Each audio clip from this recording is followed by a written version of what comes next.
The following is a paid program and does not necessarily reflect the opinions of the staff or management of Visionary Related Entertainment.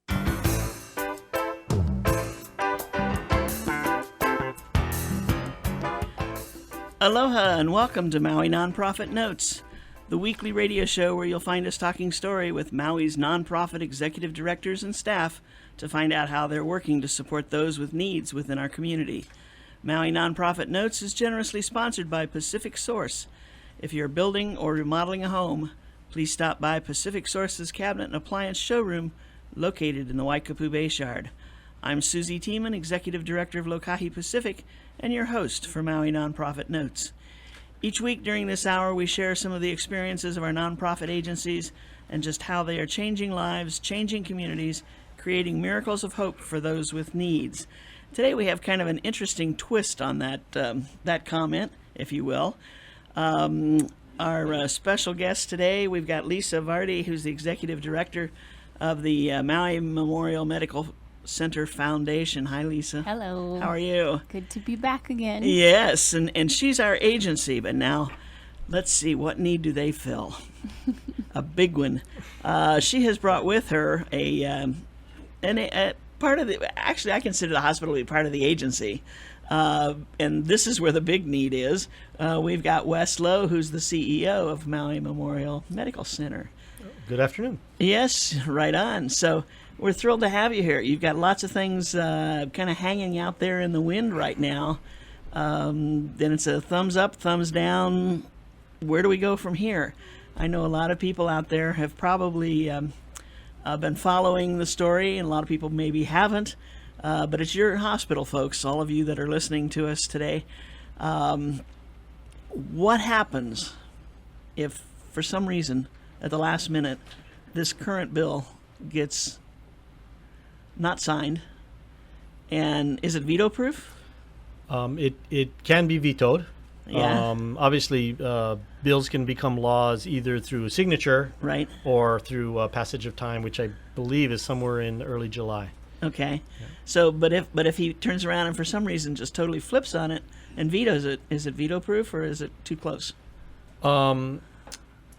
I don't know that. I think it might not be veto-proof. It was. I don't know all the counts and Yeah. the processes in the legislature, but it was on the Senate side. It was almost unanimous. It was 24-1. On the House side, it was a little bit closer. It was 34 to 16 or something like that. Okay. And there was one absentee. But on the House side, it was a very contentious issue. There was a lot of people who were, feeling pressure on both sides. So it was. They refer to it as voting yes with reservations. Oh, and there was a bunch, so part of that 34 is with reservations. So I think you have to have a pretty strong, overwhelming Right. to override a veto. But now I think the idea that he might veto it is hopefully way out in the wind and not even a possibility, because he did at the last minute kind of hold the bill. And were there some last minute changes made to it at that point? Yes, there were some changes at the end. I think that a lot of the changes were to reinsert some protections for some of the employees, and this related to the amount of time that they would, it's mandated they be retained by any new partner involved, and they did some clarification of there. And then some of the major changes I think were made to withstand any potential legal challenges, and in particular, they were. We had been operating. I'm not sure how much you know, and if you bear with me, I'll digress a little bit. We had been operating on a previously approved law that was flawed. I mean, it was flawed from the sense that there was some language that needed to be cleared up for us to actually consummate a transaction, but it did provide the basis for us to start negotiating with parties. And we had actually gone out competitively to the markets to see who was interested, et cetera, and for several years been doing under a very competitive process. So prior to the legislation, if you may recall, is we years ago we had went out to the whole nation, and we had one big partner, Banner Health, which is a huge organization, a great healthcare organization, but that bill didn't work for them, and so they left. Nobody else was interested after all these years because there was no law that allowed them to consummate a transaction. Why spend resources to do the due diligence?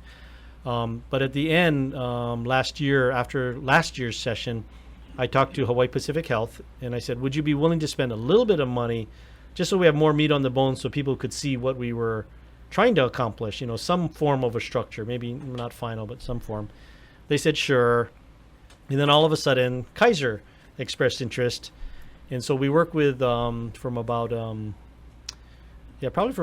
last year with both Kaiser and Hawaii Pacific Health to give them preliminary due diligence. And I'm sorry, I'm going to get to answer your question good. eventually. That's but good. No, we need this. in December, Kaiser had withdrawn, and so we were working exclusively with Hawaii Pacific Health after that to see if we could start working through the due diligence.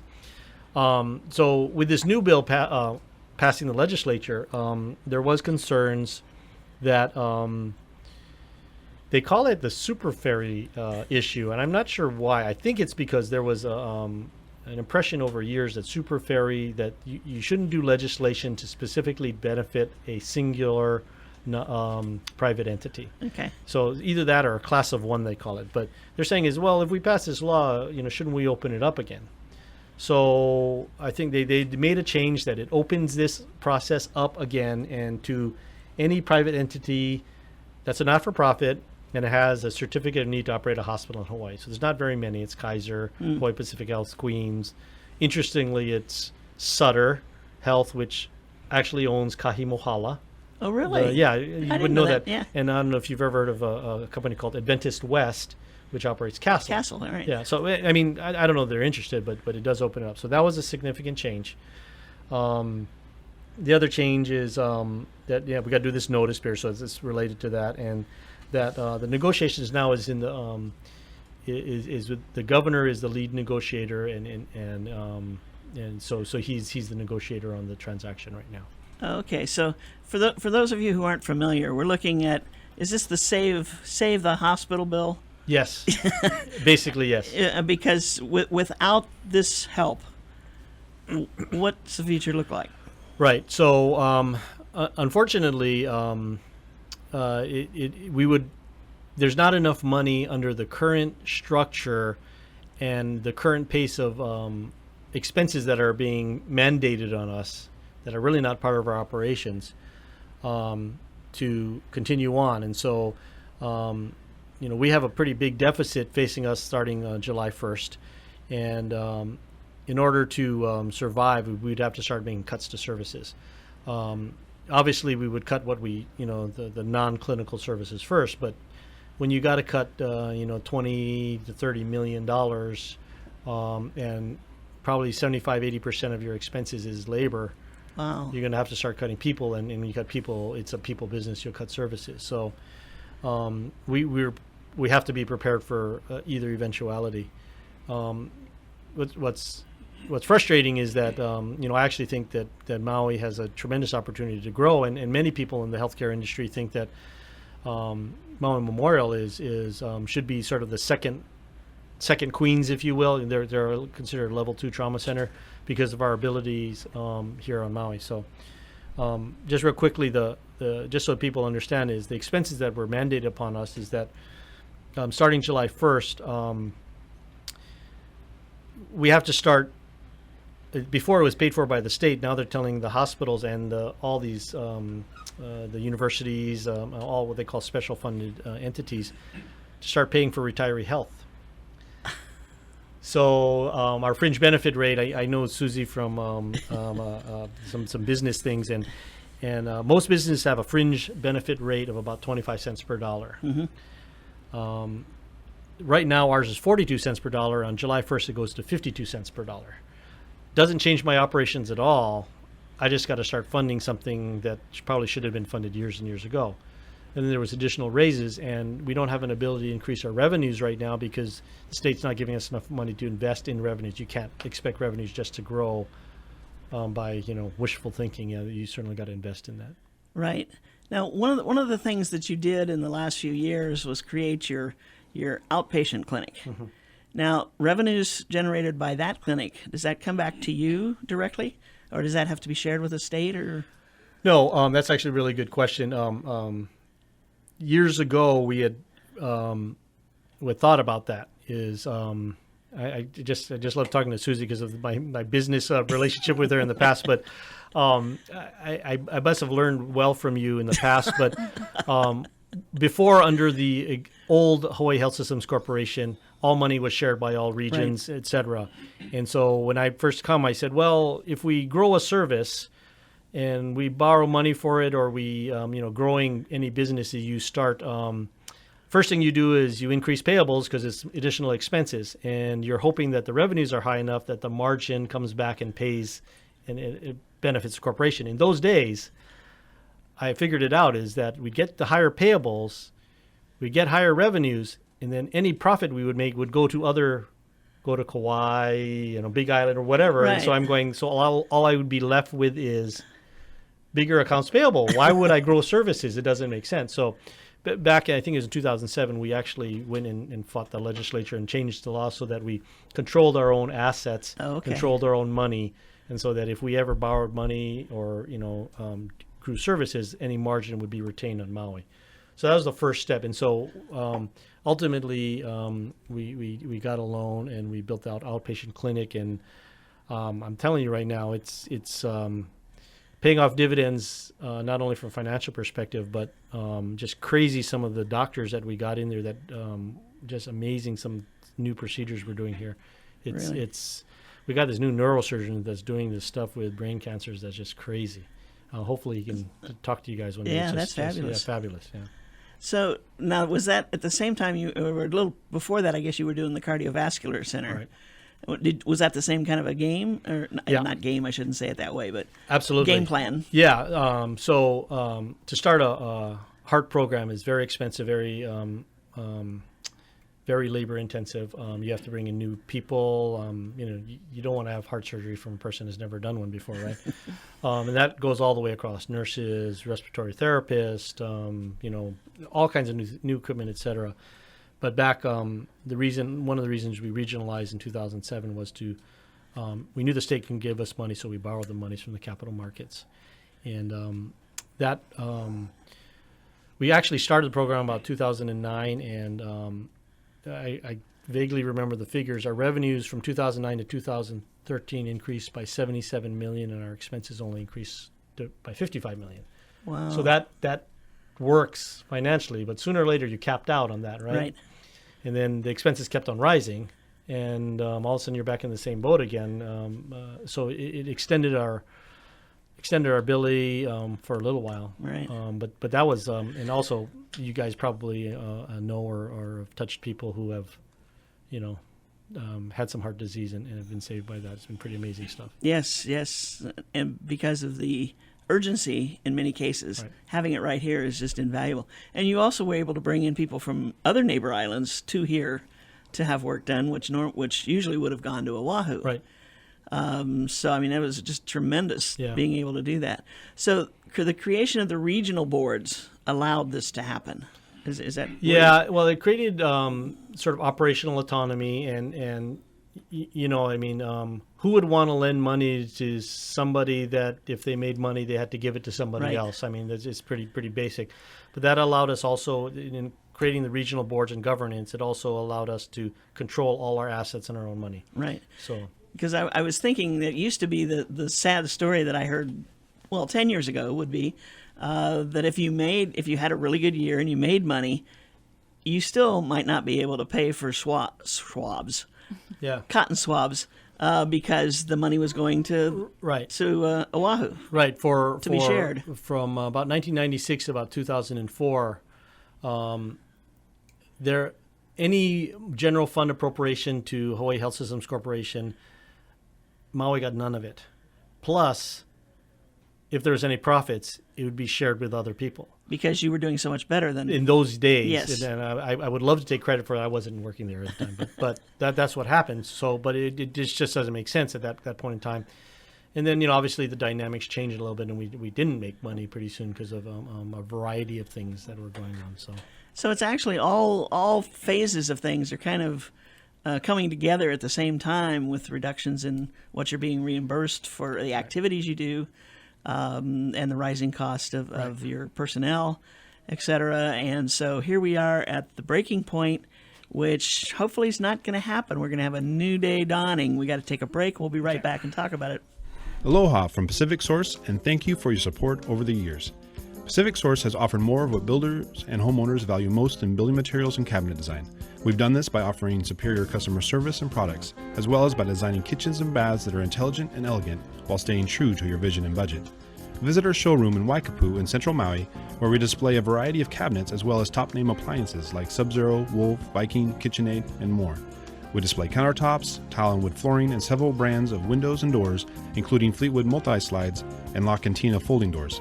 Come in and talk to our designers about making your dreams become a reality. From concept to completion, we really believe our attention to detail and superior service are what sets us apart. Let us show you what we mean. We are a Pacific Source at 515 East Oahe Way in the Consolidated Base Yard in Waikapu, just off Waiko Road. Call us at 986-0380. That's 986-0380, or look us up online at packsource.com.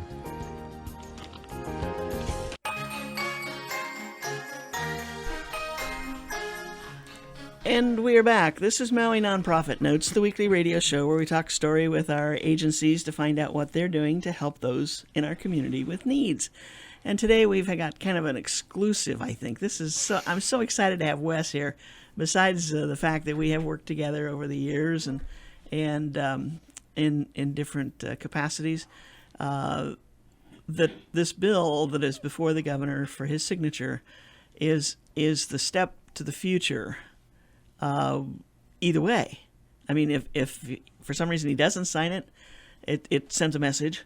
If he does sign it, it makes him the lead negotiator in trying to bring in a partner who will their whole purpose will be to take over the operations of the hospital. Now you've got the two people who are in on it now, trying to put together a bid of sorts. Does the bill allow for time for somebody else to step in as well? Yeah, the bill allows for it. It's going to be in how the discussions of the governor's office on how we move forward. I think it is, but the bill is pretty broad that way. I think the pressure, and if there's a pitch I want to make to the community is that speed is critical. I mean, again, I wish we did this 3 years ago, right, so we'd never be facing what we want. But we will run out of money next year sometime unless we get something done.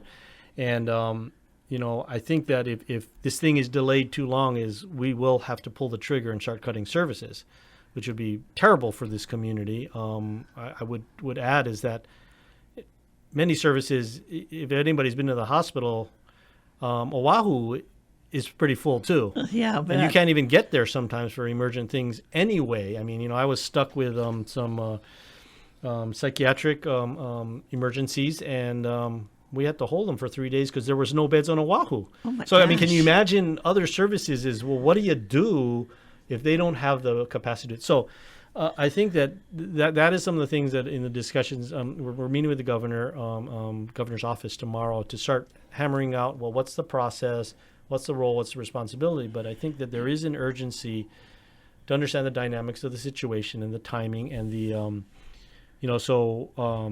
it could go on forever, but then you would start cutting. Right. I think the premise is, hey, if we can close it by X date and, get through this process fast, and we have to make sure it's a good process and that we do our homework. Don't get me wrong, is we're not trying to rush through something, but that, it could then we don't have to go through this terrible thing. I mean, I don't care what service you cut, it's not going to be easy. I mean, right. I unfortunately had to close a service, I want to say, probably about 8 or 9 months ago, the adolescents, yeah. And heartbreaking, right, to close that, and but it was low volume. I mean, right. Don't get me wrong, it's critical need, but it's low volume, and you have to make a decision someplace. And I don't know. I mean, it's never going to be a good decision, whatever you cut. Nonprofits, yeah. Same thing is you guys provide a social service. When you don't get the funding and you can't provide it, I don't care what it is, it hurts. Right. Yeah, it's a terrible thing. Some of our agencies that provide mental health services were in talking about that when you had to pull the plug on that, and it was like, we understand, but it doesn't help them with their relationship with the families of these kids yeah. that need these services. Your choice is to send the kid to Oahu. Yeah, I mean, that's not even it's weird, especially in adolescent services, is if you have the unit, you don't need it as much as if you don't have the unit, because you know that they can go in and out and you can stabilize, et cetera. But once you don't have the unit, I mean, and sending them to Oahu when they need family support, right? I mean, it's just really the wrong. Anyway, so unfortunately, we need to keep the pressure on. We need to plan for it, because you know how it is with, especially when you're in government, to do any cost savings, it takes years to effectuate any savings, so you'd have to, the sooner the better in making cuts from a financial perspective, but from a social perspective, it's probably the worst thing you want to do, right, is make cuts. So let's say the governor signs the bill and starts the process of negotiating a contract. And let's say you do get a contract in place. Can it be done in 6 months? Well, I think based on the fact that Hawaii Pacific Health and Kaiser initially did a fair amount of work, and back about a year ago, a little less than a year ago, they did some preliminary due diligence. We actually had to open up an electronic data room just to store massive amounts of data. And you've been through those things. You know how hard and complicated it is. And the fact that if Hawaii Pacific Health has spent, after that, another 5 months working on this, that we actually were in the midst of developing the preliminary term sheet, and we were hoping that we would have something called the definitive agreement in fall sometime. So it depends. Yeah, I mean, whoever it is will have to allocate a lot of resources to do that, because you got to start looking at each employee, each service. Getting really into the details. Every single supply. It gets really tedious, as you know. I know you've been through that. So yeah. Now, are there certain factors that play into this? Like, who does the final decision? As the way it's written, as I understand it, it is the governor's decision. Really? Yes.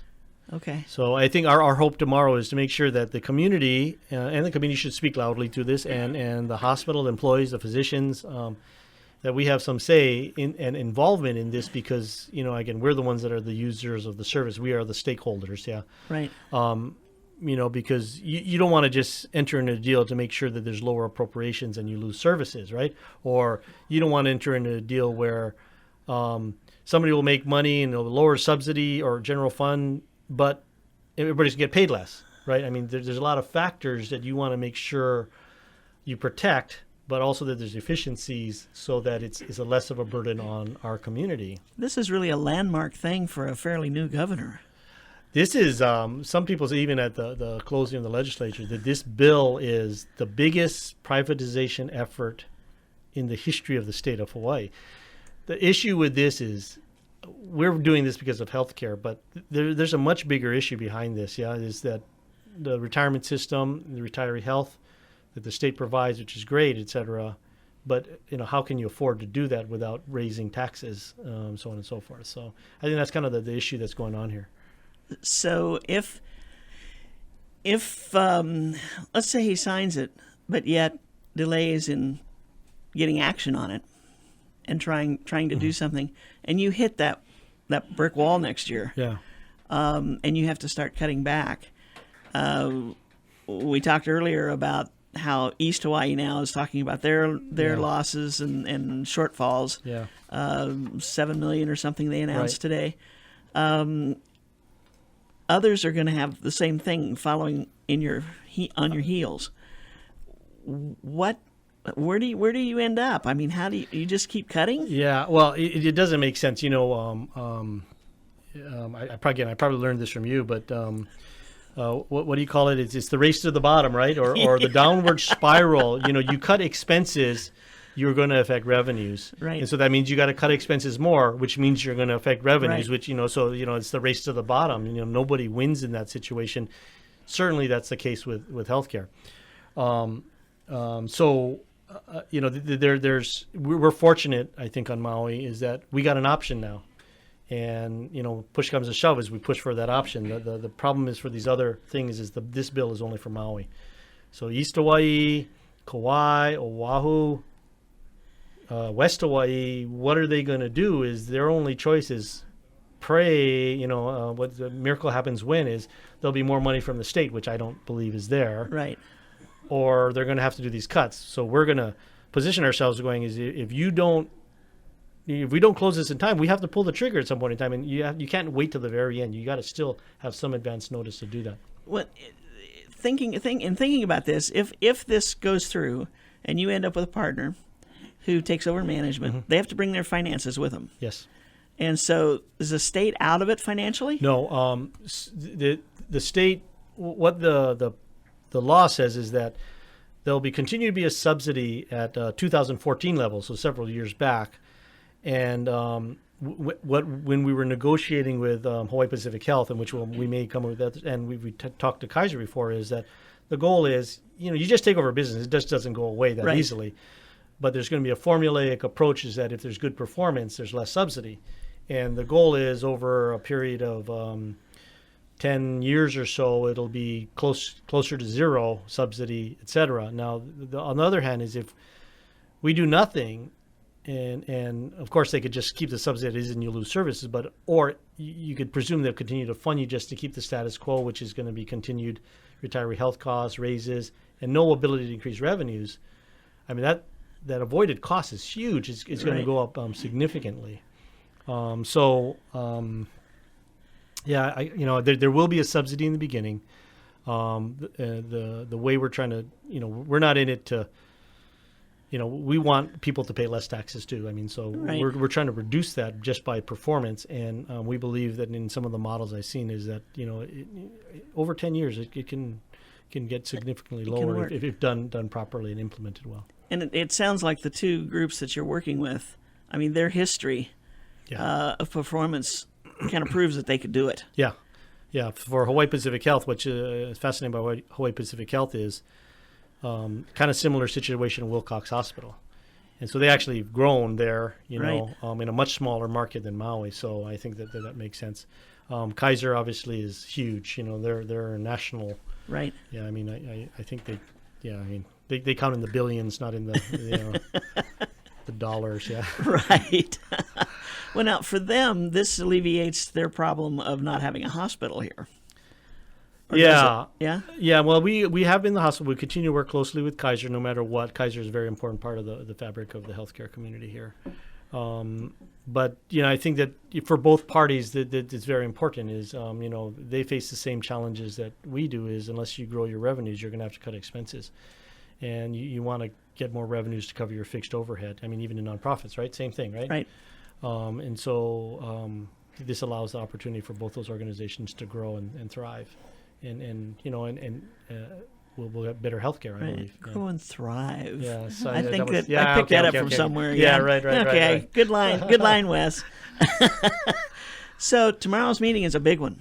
For me, it is. I think it's as with anything, when you go into something and there's an unknown, it kind of unsettles you. Is we just want to understand our role, responsibility, timelines. I'm working on my list of 5 things I want to leave that meeting with. I probably learned it from you, right? Oh, really? Yeah, so, probably. Susan, you taught him so many things. I know, right? Isn't it amazing? Yeah, that's really. You didn't know that, did you? Yeah. But it's just that certainty, understanding, the role and the process, because we have to get going and moving. There's a lot of heavy lifting left to go, and if you don't know what you're doing, you don't want to start doing the heavy lifting sort of aimlessly, and that's the key tomorrow, and hopefully we'll get some good resolution, and we have actually a good block of times to be with them tomorrow. So good. Do you feel that the people around the governor have a good feel for what this really means? I think they have a good feel for what it means. I don't think that they are, and it's by no fault of theirs, is they're hospital operators, right? And that is complex. And as you know, in any M&A transaction, you need the operational guys to sort of help you through that whole thing and understand the nuances. I don't know if they know the urgency, but I think they may know now as Hilo made their announcement. That's pretty good timing. It wasn't. I don't know. Yeah, I mean. But that's again, my whole thing is, you want to have options ahead of time. Right. It's always that chess match. Yes, it's the three steps ahead. Otherwise, you're stuck. Right. Yeah, and so we were actually at the point is I couldn't even think of another move. This is, here's the options: cut services, get more money, or give us this ability. I mean, I just don't know what other move you would make. 2 out of 3 aren't options in your book at this point. Yeah, right, exactly. So how does your staff and so forth, how does the staff feel about all this? Well, it's hard. The staff is it's been very hard on the staff because it's the uncertainty. So we have been losing staff, certainly. They're just not sure where we're going. So I think the more certainty we have for anybody, the better. I think a lot of the staff are excited that we can grow services and be with some really good organizations. It can provide us a lot more tools and efforts to improve our operations. I think some of them are fearful, and I've been working in the state to maintain the state benefits and other things, and we certainly understand that. And I do think that we need to work our way through understanding those, because I think that these private companies also have good benefit packages, and they just need to know what they are. Right. Get the big picture. Yeah. It's, when you think about the road that's been taken here over the last, 10 years, basically, from going to where you had to share your profits and then get into a situation where you went out and found the money to do whatever expansion you did. What happens to the clinic? Does that go as part of this whole package because it is part of the hospital? Yeah, the outpatient clinic. Sure. Okay. Yeah, it would. You were saying something interesting is just because I think a lot of people remember is the reason we're doing this is because the community. And you probably remember back about 10 years ago was the second hospital issue, and the community spoke. The community spoke as they wanted more services, they wanted to improve care, and to me, it's like, how do you do that? It wasn't, I wasn't against that, but at that time, I was fighting the fact that, I think there's a different way to do it, and so I think this is a culmination of the community speaking and the involvement, and as nonprofit directors, is we all got to listen to our customers, and during that whole certificate of need debacle. I didn't win nothing, I just won the ire of the community, and the whole goal was saying is, okay, well, how can we, in maybe a different way, accomplish, there were some flaws, I think, in their strategies, and I don't think it would necessarily have been the best thing. I think that it's an evolution, but you always got to listen to what, you probably remember, that was a turbulent time. I was working with the other guys. Oh, yeah, so and there's nothing wrong with what they were trying to do. It's just a difference of opinion on how to get there, and but we had to listen to the...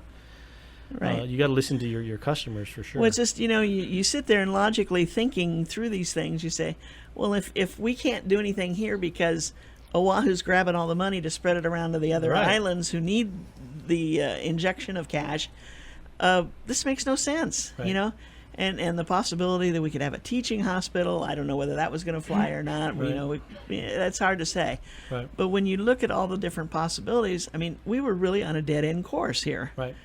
With Maui Memorial. Yeah. And you saw that, and you've been working ever since then to try to fix things. And I got to give you credit for sticking with this, because there's a lot of people who would have said, what? You got to be kidding me. Every time I turn left, there's a roadblock or a detour. I couldn't get another job, that's why. Oh, is that it? Yeah, right. Yeah. I see. Stay with where you are. Yeah, right. Wes. Yeah, I can hear that. Yeah, okay. Yeah. You got kids in college, Wes. You gotta, right. I got to make sure I get that, yeah. They've grown up while you've been over there. Yeah, absolutely. Yeah? They were little kids when you started. Well, I was there when my daughter was born. I just started, so. Yeah. Yeah, she's sort of my benchmark. She's 11, and I've been there 11 years now, so, yeah. But, I just, every time I hear your name of us, I perk up and I go, now what do you do? Yeah, I know. Because, it's been good. Every step has been, at least in my estimation, which doesn't mean much to anybody, but, appreciate that. But it's just, you had to take the steps. You had to take them as they came. You had to fight the battles as they came. Give in the ones that aren't going to mean a whole lot in the big scheme of things, and fight for the big picture. Yeah.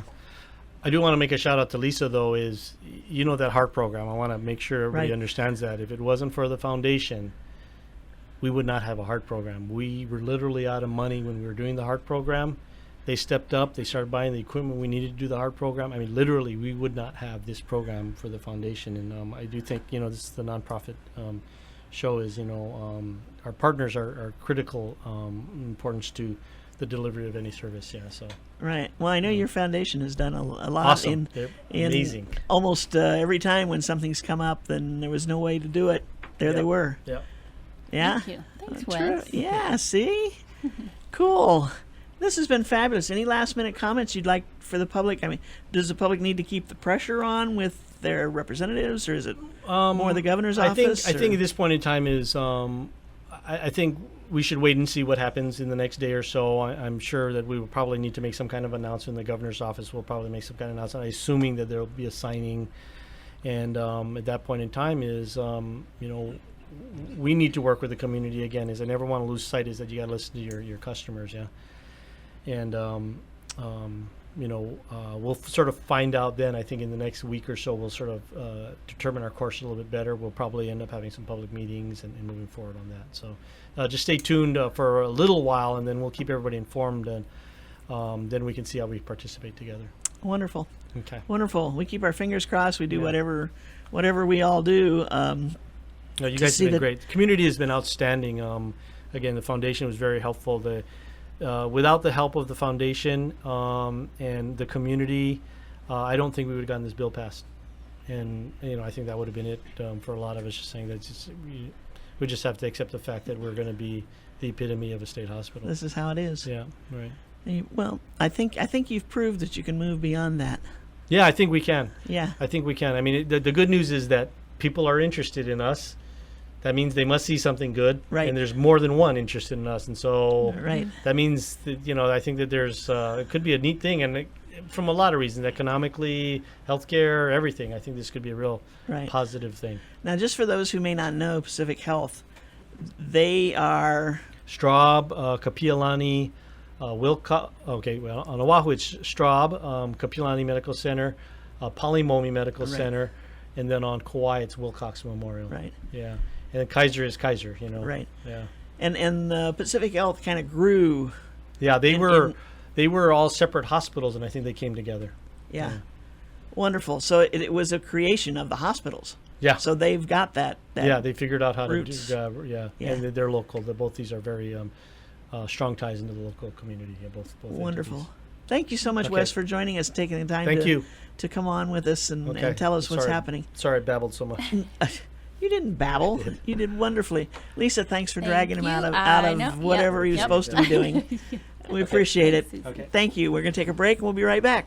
Aloha from Pacific Source, and thank you for your support over the years. Pacific Source has offered more of what builders and homeowners value most in building materials and cabinet design. We've done this by offering superior customer service and products, as well as by designing kitchens and baths that are intelligent and elegant while staying true to your vision and budget. Visit our showroom in Waikapu in Central Maui, where we display a variety of cabinets as well as top-name appliances like Sub-Zero, Wolf, Viking, KitchenAid, and more. We display countertops, tile and wood flooring, and several brands of windows and doors, including Fleetwood multi-slides and La Cantina folding doors. Come in and talk to our designers about making your dreams become a reality. From concept to completion, we really believe our attention to detail and superior service are what sets us apart. Let us show you what we mean. We are a Pacific Source at 515 East Oahe Way in the Consolidated Base Yard in Waikapu, just off Waiko Road. Call us at 986-0380. That's 986-0380, or look us up online at packsource.com.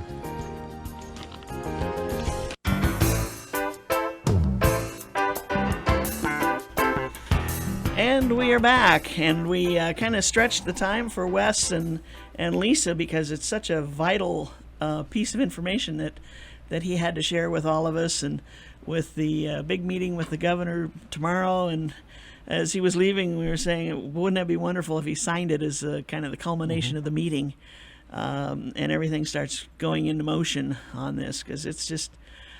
And I'm serious when I say I can't believe he's been able to stick with this and through the various detours and distractions that were thrown up in his way. Well, let me digress a little, Susie. Okay.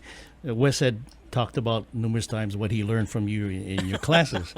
I think this would be a good segue into changing. Remember in the book, the Corfo book, Mike the Mechanic? Yeah. We should change it to Wes, the hospital administrator. Well, what do you think? Interesting point. All the trials and tribulations that Wes has gone through, and if this works out to to his expectation. I think it'll be a great story. Well, Mike the mechanic had it easy. Yeah. I mean, he just, he had the usual routine things in life, but I mean, Wes has had the force of the state, the government, the unions, the,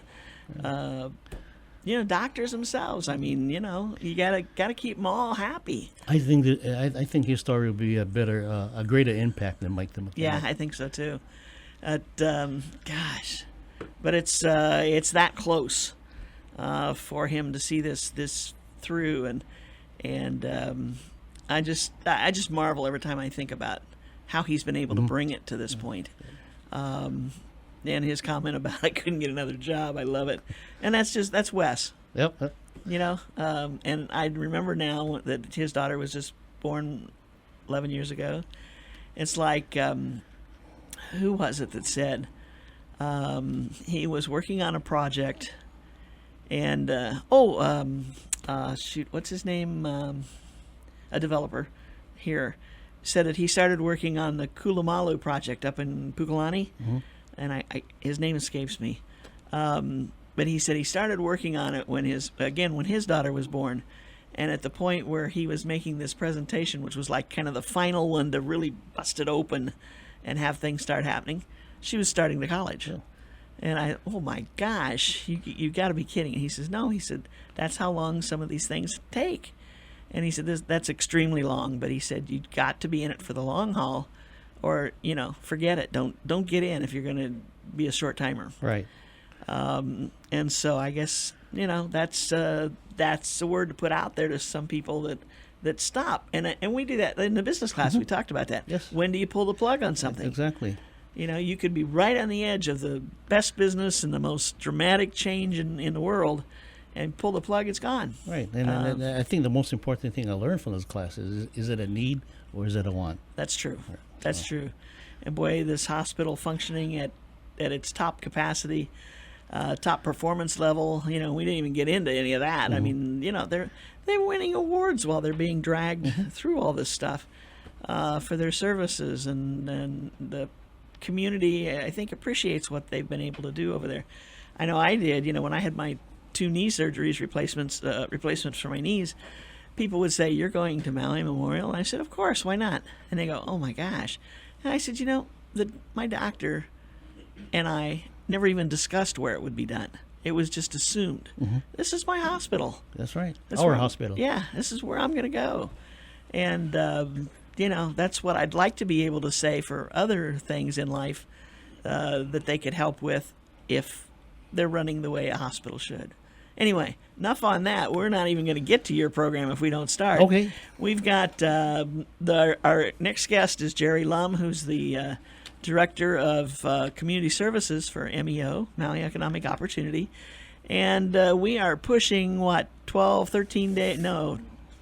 days till LIHEAP starts. LIHEAP, yes. LIHEAP is infamous low income home energy assistance program. So it's been a year since I've been on this show. And how time flies when you're having fun. Is that all we ever talk about is LIHEAP? No. Basically, yeah. Essentially, okay. LIHEAP and other programs. Well, LIHEAP is a great show for the folks. A great program for the folks who have needs in that area. Yes. With paying their electric bill, their gas bill. That's not car gas. That's car gas. Propane. Propane gas. Yeah. So 2 components of LIHEAP. One is the credit for the utilities, either gas or electrical. And the second component is a disconnection notice.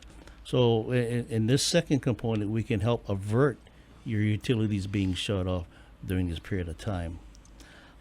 Just to give you an insight, last year the average credit for LIHEAP was about $700. Wow. And we served about 1,100 applicants. 773 applicants from Lanai and Molokai received credits from MECO totaling $404,000. For Molokai, for that island itself, they received about $129,000 in credits. So it's a fantastic program. We expect to do more this year. It's only for the month of June.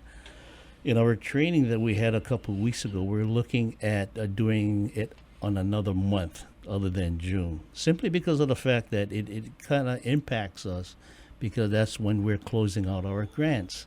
The end of the year. End of the program year. So we're looking at possibly doing it in April, where it doesn't have much of an impact on us and the staff. Is that set by the state or the feds? Or That is anything, set or by the state. So she had given us a couple options. We can either do it twice a year or once a year.